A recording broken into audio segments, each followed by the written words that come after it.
Good morning, everyone. My green light isn't on, so I hope this is working. This is Laoshi Lawrence McElroy, or should I say, R mateys. Thanks for joining me here today. I'm doing that and wearing this t-shirt not because this is International Talk Like a Pirate Day, because it's not International Talk Like a Pirate Day.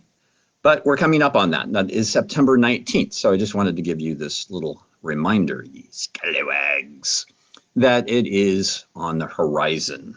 So there you go. Don't worry. You're not going to hear a lot of pirate from me today. I'm still a little worried that my green light isn't on. So I hope somebody signs in and tells me if this is working. I have a new camera. So I'm not sure if everything is functioning the way that it should. Oops, that's not what I want. This is what I want. And yeah, I see myself. So, okay, so it's working. I hope you can hear me. We are here, believe it or not, for the 22nd time since we started doing these back in March. It's not the 22nd week of home isolation, but it's the 22nd installment of our Water Tiger for Sachem series, while the Sachem Public Library remains closed to programs such as Tai Chi. It's been there for a number of years. So we're doing this for those folks as well as for the greater community, trying to, keep us a little bit more on an even keel. That really wasn't supposed to be a pirate reference, but I guess it kind of is. Just some news. We are seemingly at this point at whatever it is, 10:02 on Monday morning, September 30, August, not September yet, August 31st. Ready to reopen our in-person program at the studio bright and early tomorrow morning. So that will be a change. Let me tell you, the protocols are complicated, which is probably a good indication that it's going to be a while before we see programs such as Tai Chi and other physical exercise programs within the libraries. Because according to state mandate, Rich, how you doing, Miss Scallywag? Anyway, as I was saying, programs, any recreational kind of program within another facility, that facility still has to meet the state guidelines for gyms and recreational facilities and their programs. And that includes a lot of stuff that the library currently wouldn't have to do just to be open as a library. So just FYI, yes, it is. September 19th is the date for International Talk Like a Pirate Day. So just keep that in mind, get your R on. But anyway, so we'll be here for a while. The YouTube channel is still going. We haven't been able to produce any original content for a few weeks. Needless to say, when the announcement came down that gyms and recreational facilities, martial arts programs, studios could reopen, when it came down the day before I left on holiday, I came back from holiday and last week was hitting the ground running to get the studio up to par so we could open on September 1. So I'm a little behind on some other things that sort of took a back burner, back seat, whatever, trite little piece of phrase you want to use for something being set aside. So today, just FYI, we're going to do something a little bit different. We've done some walking exercises. Most of them have been, sort of, shall we say, just the basic postures and that sort of thing. So today we're going to challenge ourselves with some balance, some stability, some intent in what it is that we're doing, and sort of experimenting with our ranges of motion within those confines. We're going to take the 2 kicks from our Water Tiger's version of the 24 and turn them into a walking exercise called kick walking. We'll talk about modifications. We'll talk about, you know, other things that we need to address with the way that Water Tiger presents the kicks in this context. And we'll also sort of, you know, delineate between, applying the kick in 3D in the real world and applying the kick, and the reason why we apply the kick the way we do in the form play and the floor exercise, in this particular floor exercise. So anyway, so there's that. I think there was something else. I don't know what it was right now. Oh, I have mentioned a couple of times we have a new camera, which has new microphones. So I hope it serves a little bit better than some of the stuff that was sort of, you know, heel baling wire and spit and that sort of thing that we've been doing for the last few months. But anyway, so here we go. We'll do a little warm up first, just to get, because we're going to do a stretch, and there'll be some modifications in the stretch too. I might suggest, while I'm still rambling here, that you grab a sturdy chair or move your device close to a piece of wall, or, you know, something stable that you'll be able to use if you need it for our stretch. Those with a greater range of motion, a yoga block may work. You don't want to use things like a stability ball, because that kind of stability ain't good in this instance. So we're going to start with a march. I need to pull this back out. Timing set. Put that in airplane mode.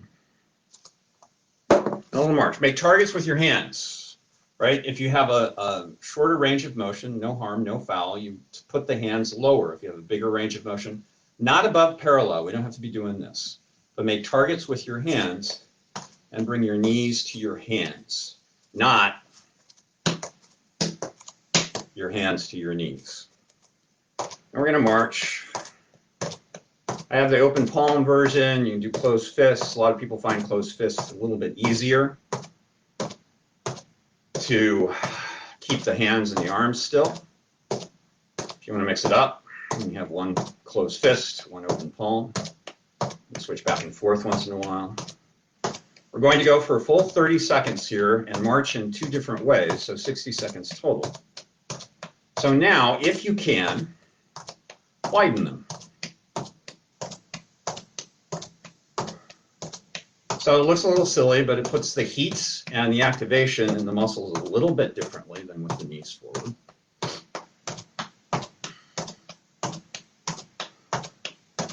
A little bit of breath, a little bit of blood flowing, warming up the muscles, breathing. And there you go. A little shake. Now, if you're really, really cold and need a little bit more to warm up, you know, you can sort of do a fake jump rope for a while. If you can't jump up and down, move back and forth between the feet. You can do little half jacks. If you can't jump for the half jacks, just move back and forth between the feet. If you really need to move, full jacks. There are lots of other things. You can run in place, etc., just to get the blood and the breath going. So what we're going to do for a stretch is sort of what most people would consider a traditional runner stretch. We're going to go from a lunge to straightening the front leg and driving the back heel down. So if you have a bigger range of motion, I'll show you what sort of the full stretch with a nice range of motion, not a nice, sorry, wrong word, a larger range of motion. Large range of motion, small range of motion, neither is nice, neither is mean or bad. They're just your range of motion. So when you're in the forward lunge, you want to make sure the knee Doesn't go beyond the ankle, knee over ankle. So the traditional runner stretch is this with the back leg straight, and then you straighten the front leg, which is why you might need the yoga block, the chair, etc. And then you go back and hold and up. But again, for some of us, that might look like here, and then here, and then here, and then here. Or it may even look like here, and then here, and then here, and then here. So choose your height wisely. And we'll start. We're going to do, I don't know, about 3 pairs for both sides. So I'm going to start in my full sort of runner's lunge here. My back leg is straight, my heel is driving down. In this position, your back heel may or may not touch the ground. I'm not flexible enough to get that back heel on the ground in this position. And then raise up, straightening that leg. If you got good balance but still need to hold on to something, you can put your hands on your legs, otherwise on the chair.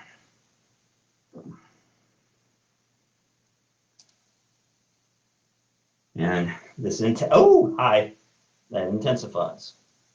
So there's 1 pair on the first side. Here's down. Oops, knee's a little bit too far forward. Here's up. And on this last one, I'm going to go, for those who are a little bit higher, this higher position, and like this.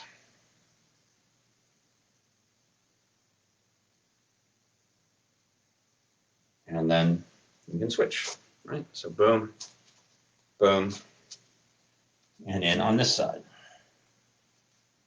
So again, this is my range of motion. I'm down low. I'm getting the pelvis down. Ideally, pretty straight line between the crown point of the head and the back heel. But I may have to be up here. Remove my chair. So find what works for you. Stretch. And then back heel driving down, maybe touching the ground, maybe not. Maybe. Seeing how close you can get to the knee. Or some of us may be up here. Or even up here. That's all okay. Boom. First half, second pair. Breathing.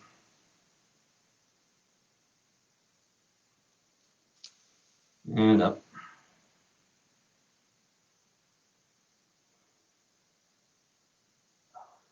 Again, that nose to the knee kind of thing, or to the shin. For those who are a little bit more flexible.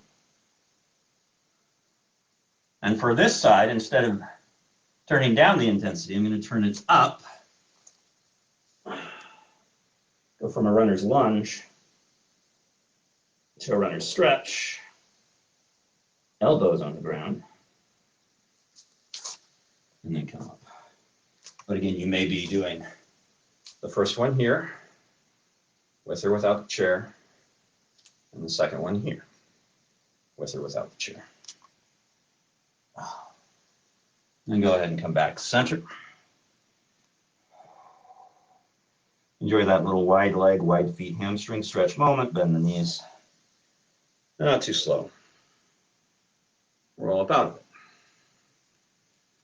So again, with that stretch, be careful. Judge your range of motion. Honor it. As her name escapes me. Always stealing things from people. And honor your range of motion. I always used to say, you know, I don't know if it was respect. I don't know what I used to say in terms of that. Follow your range of motion, maybe. So here again is the most intense for the first part.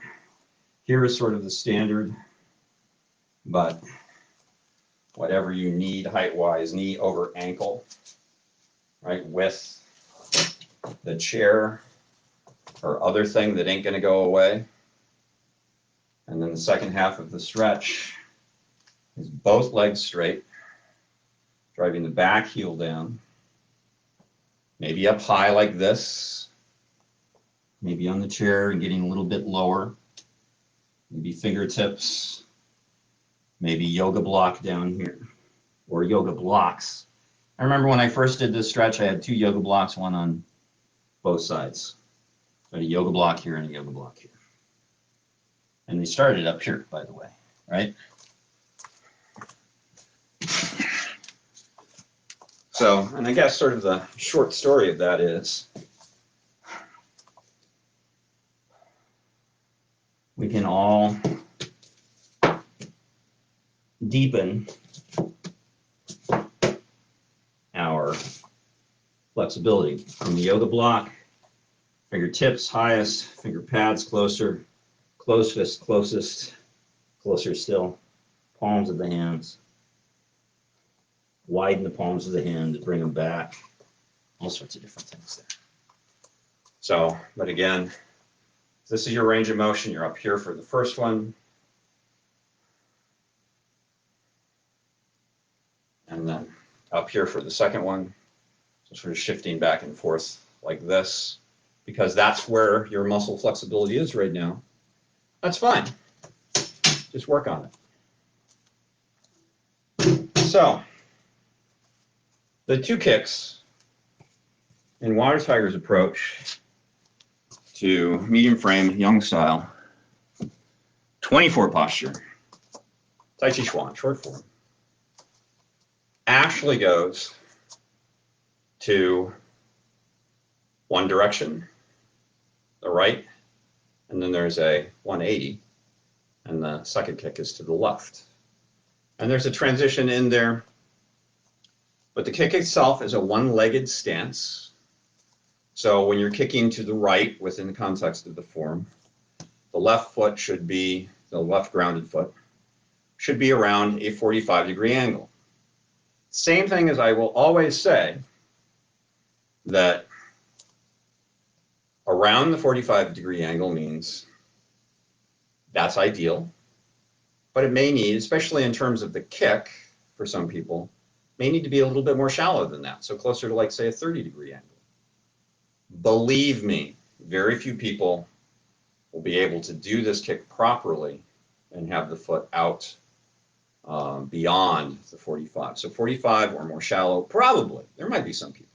It requires a lot of flexibility in the lower back, the abdominals, the hips, and the quad. So what we do coming into that first kick, we do a step into it, we come up and we chamber the leg while still facing the 45. I'm going to talk about the lower body first only. So as I turn, I'm pulling the right hip back as I'm extending the right leg and pressing the heel of the foot out. So when I finish the execution of the kick, my hips and my shoulders should be perpendicular to the direction I'm kicking. On the other side, after we turn, once again, ideally, that right foot now is supposed to be at the 45. And once again, we find ourselves in that position where our belly button, center of chest, nose, eyes, all facing the same direction as my toes.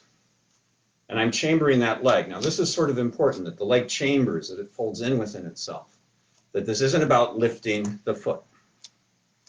This is about sitting down into the hip, folding the leg in,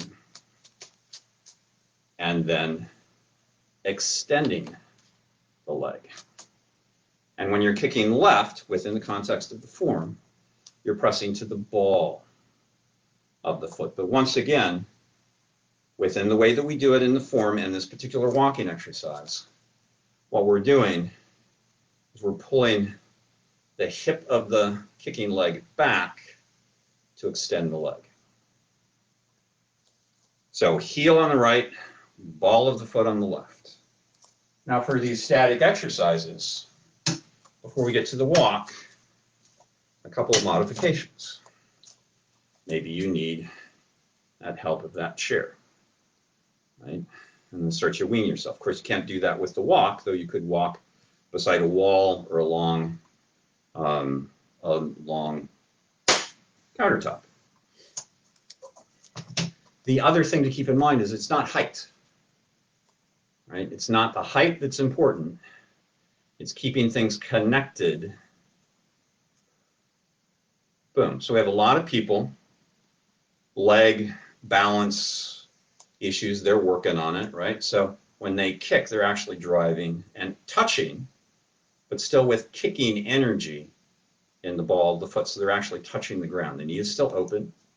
I don't have my leg locked off here. The knee is still open, but I'm kicking down. It can be, you know, sort of short little knee height. It can be knee height. It can be right at the groin. Leg can be parallel. So find the height that works for you, and it varies. When I play the 24, when I'm on holiday in the white sand, let me tell you, my kicks generally, depending upon the consistency of the sand that morning, not as high as they are right now on the mat. And as I keep doing this, and as you keep playing with kicks, chances are your kicks are going to get lower because your legs are going to start to be a little bit fatigued. So as I was outlining that, I pointed out that as we're extending, or the extension is coming from the hip turning back. So we are experimenting, playing, exploring that connectivity through the body, but sort of in a reverse pattern to what it would do, what I would be doing if I was really doing a snap kick to the ball of the foot or a snap kick to the heel. Because then I wouldn't be moving the hip forward. If I were doing a right snap, what happens is the hip is the handle. So there's, I wouldn't say preparation, but the hip is going to snap forward, throwing that heel out. And again, it can still be low, it can still be medium, it can be high. But notice that movement, that hip is moving forward. Same on the other side. I was kicking with the ball of the foot as opposed to extending as I set back. Doesn't mean that there's not an appropriate moment within a conflict to kick as you're moving backwards, hopefully not falling backwards like I just did. But generally speaking, you're going to snap that hip forward, or if in terms of a press kick, so push kick, not press kick, push kick, you're extending the hip. Boom. It's sort of like, you know, a knee, extending the hip down, or kicking open a door is going to be a push kick. But that snap kick uses the hip to snap, but not in the form, because we're exploring whole body movement in a way that is different than we normally would. Like we walk in Tai Chi differently than we walk in real life. We're going to kick differently in our Tai Chi form and this particular floor exercise than we would more times than not in 3D. So you've seen a little bit, I haven't talked about it yet, but a little bit about the hands in this position. But I want to go back and review the kicks themselves first. So the right kick comes first and foremost. We're going to do a left kick as we start. Let me start with the left kick then. When we start to walk, we tend to always step to the left foot first. So we're going to kick with the left foot first.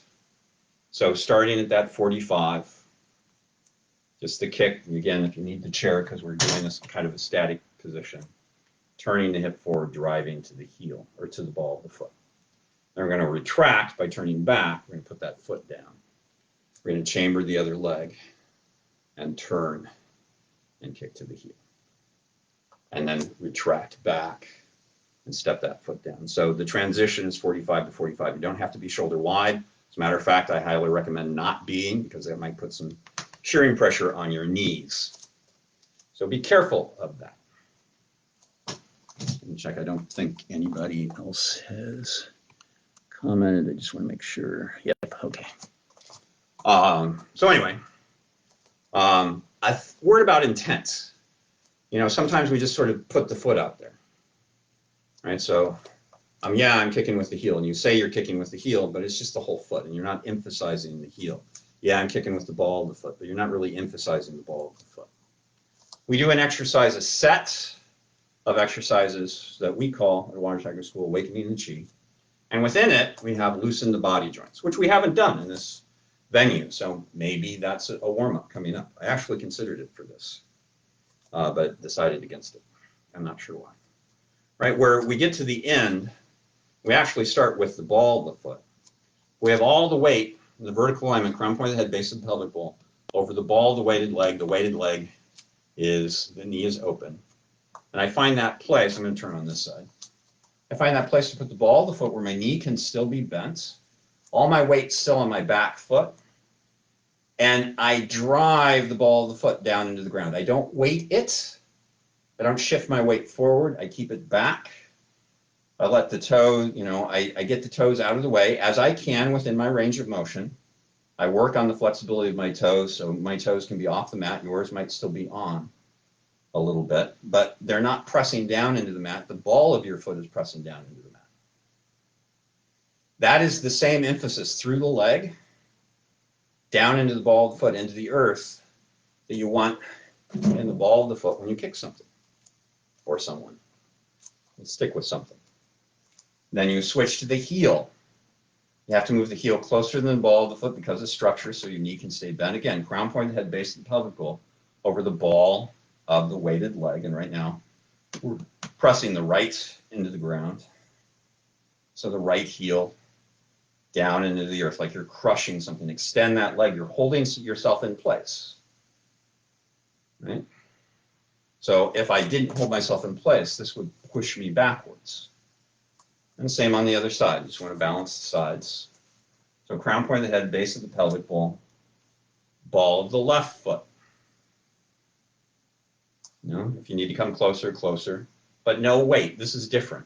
Even if I really turn up the intensity here and then push that leg out of that foot off the ground, I don't fall anywhere. If I have weight on it and do it, I fall forward. And again, if you really, really need it, hopefully you don't in this particular exercise. You have the chair, the wall, something sturdy. Right? And then the heel, pressing the heel in. Knee is still open. And again, I'm pressing the heel down into the earth. That extension and driving in the leg is the same sort of emphasis you would have if you were kicking to the heel. So, intent, structure, and movement within the lower body. Within the upper body, we do what we refer to on both sides the same way, which is different than the way it is in the form. We butterfly the hands. And what I mean by that is they will be crossed like this. So when we're kicking with the left foot, the left hand's going to be underneath, palm up, as we chamber the leg. When we're kicking with the right hand's going to be underneath, palm up, as we chamber the leg. And that pattern then, in the upper body, kicking with the left, chambering the leg, turning, the left hand spins out of the way of the right, because the left is going to go up, the right is going to go down. Same on the other side. I should do this while I'm over here. The right that's on the bottom is going to go up, the left is on the top and it's going to go down. So you get a little bit more spiral within that movement if you butterfly your hands in this way. In the form, on one side, the palms are down, on the other side, the palms are up. But anyway, so again, I'm not going to kick yet. As I turn forward, when I would be extending my leg, again, this is chambering the leg, this is extending the leg, left hand up toward the ceiling, right hand down toward the earth. And my image here is I'm actually extending my energy down to the earth to help steady me and up to the ceiling, sort of like, you know, I'm holding on to a subway railing. Don't worry, I have antibacterial hand the sanitizer with me if I touch the railing in the subway. And so it's the same on the other side. Right hand underneath, this is the chambering of the knee. This is the turning forward to extend into the kick. And then drawing back up and down. And that's the transition. After the kick, you draw the leg back. You sort of double brush the knee as you set the foot down. You come into the next side. You extend it out. You draw the foot back in. You brush the knee down. You chamber the leg. You extend the foot out. Oops, this is the wall of the foot. Bring the leg back in. Set down. Draw the leg in. And that's the basic pattern of our kick walk at Water Tiger School.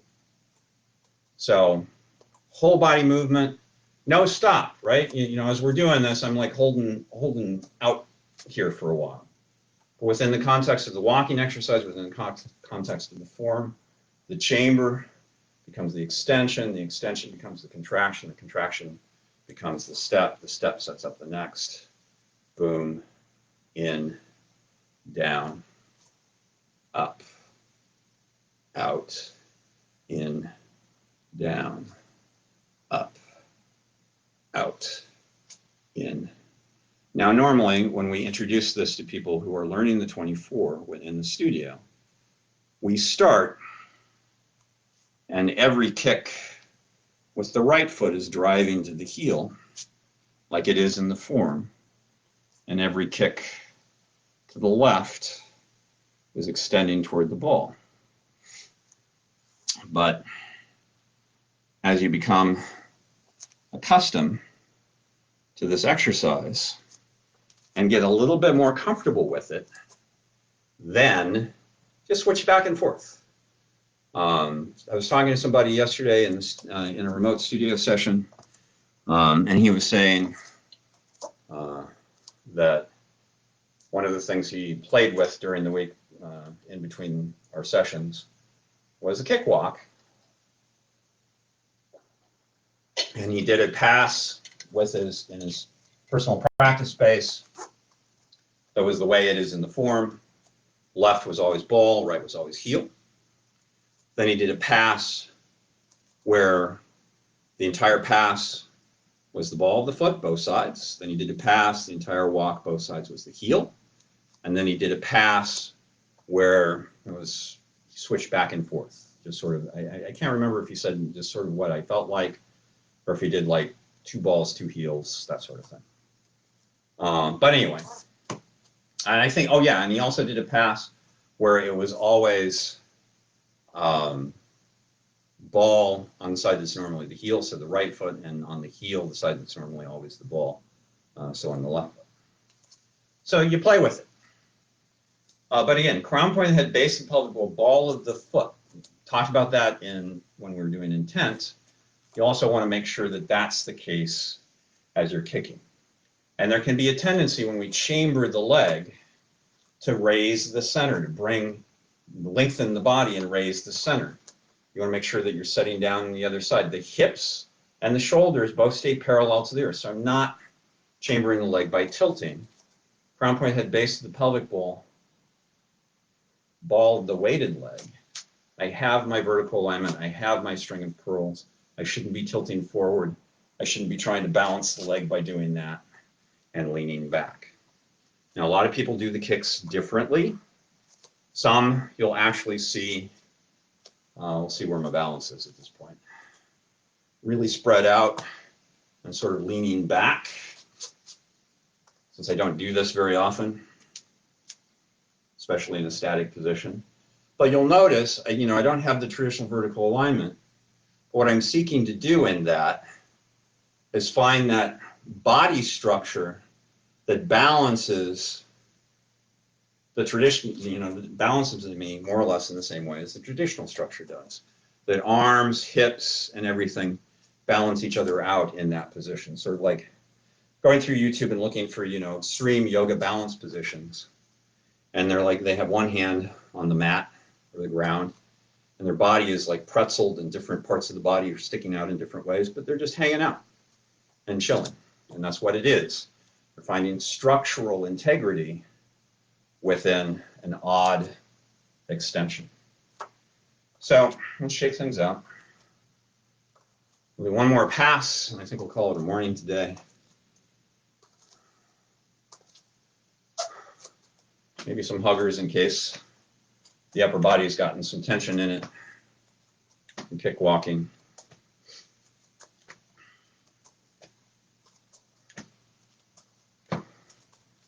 All right, so talked about it early on. I'm not stepping out to my shoulder width. I'm actually stepping relatively close within my width because that helps with this particular walk and the structure that we need. So we're going to start with a left kick by settling the weight into the right. And so we're going to do that. Left hand's going to come in underneath. I should come up to the 45, or the same direction as my weighted foot. Nose, eyes, belly button. Turning forward, left hand comes out from underneath, goes up toward the ceiling, but not right straight up. It's still out in the frontal plane. Draw that back in. Set it down. Chambering the leg, right hand underneath. This will be the heel. Turning forward. Boom. Coming back. Sweeping, sweeping, sweeping down, stepping the heel. All right, just because this is a ball kick and I'm driving to the ball of the foot, that doesn't mean when I step to the ball. I still step. See? Heel. Step to the heel. Heel, back, in. You'll notice I'm not shoulder wide here, and I'm also not stepping very long. Ball of the foot. And again, if you need, should have done this while I had more. Now my heel is on the ground. I know you can't see me. I'm going to cheat and come back. So driving the heel down, touching the ground. My knee is still open. My weight is still over in my back leg. Boom. And down. In. Drive to the ball of the foot. I don't have to chamber the leg as high either. There's still a lot of upper body movement in that. So ideally, it either has to move faster or the extension has to be slower. Boom. Heel. Setting down into the body. Dantian, the abdominals, is sort of the stabilizer. I'm not clenching to hold myself in place. But it's sort of like the Dantian, the Shia Dantian is almost a black hole, sort of pulling things in without having, any activation to do so. It's just the way it is. Boom. In. And down. Up. By the way, heel. In. Down. I think I can fit in maybe 2 more. See, there's the ball of my foot, right? Not the heel, not just out there, but getting the toes out of the way. Boom. And this one, driving to the heel.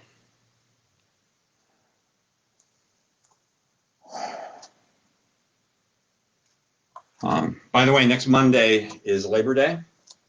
So, respecting the holiday, we're going to go dark for a week. So we'll be back the 14th for our next live session. I just want to point out, let's see what's the best way to do this.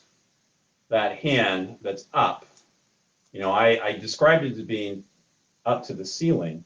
So I have the feeling, people might translate it as that, palm up to the ceiling, but it's not. See, it's angled out in front of me. So it is upwards, but it's upwards at an angle. Notice it's higher than my head.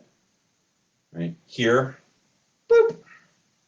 Here, you come up, and if somebody punches, you can come down. I mean, really, here you could raise up too, but should be, if you can. If you can't, if you have a shoulder impingement, then down a little bit, deeper is fine. Right? But in the front plane, in, down, up, out, in the front plane, angled, forward and up. And a little casual close. So, there you go. A little balance work, a little kick intense, a little changing things up from the way that we might do them in real life. There you go. So, kick walk or kick walking. Yet another way to sort of take things apart. You know, we talk a lot. As a matter of fact, this morning's post on the Water Tiger School page was about, yes, we cannot overemphasize the importance of form play. Form is very important. The form play is very important from opening to closing.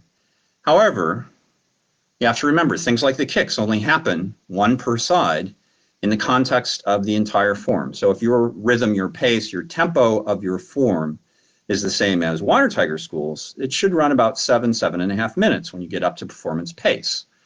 If you're having issues with the kicks and you only focus on that, because I hear this so often, it's like, you know, so and so, you need to spend some time with your kicks, or they'll say, I need to spend some time with my kicks, and then I see them running the form.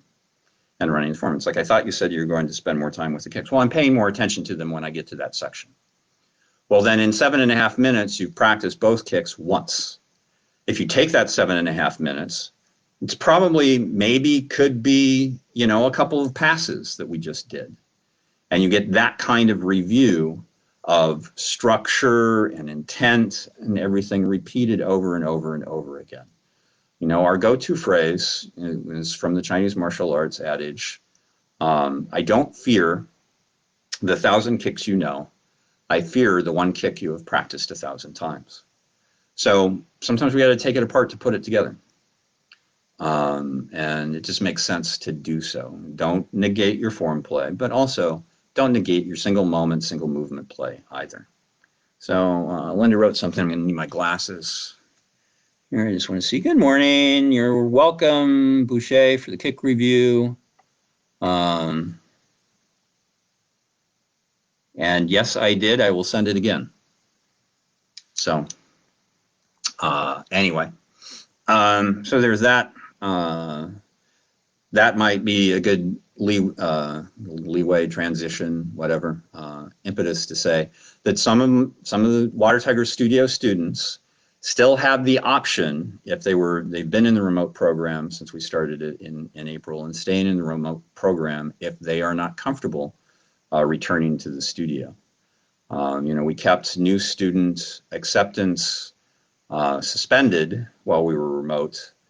I just sort of felt within the studio environments that acclimating new people to our approach to what it is that we do in the remote environment probably wouldn't be as beneficial as it should be. And we're also, yes, we are open to accepting new students now, but it's only for the in-person classes. And FYI, due to the novel coronavirus pandemic, all studio visits, all new student intakes are by appointment only. You just can't show up to watch a class or show up to join the program. So it's on our website. We haven't updated our post on Facebook yet, but we're planning on doing that soon. Probably as today unfolds, if we find the time. So anyway, there you go. Thank you. Just because the studio's reopening doesn't mean you can quit washing your hands, quit wearing your mask. Matter of fact, you have to do both if you're going to participate in the studio program for your entire time in the physical space. There are a lot of other things that we're taking into consideration. It's kind of a long protocol, set of protocols. So there you go. Again, next week, dark. Because of the holiday, Labor Day. And then we'll be back on the 14th. And we should be going for a while before we have additional time off. So keep washing your hands.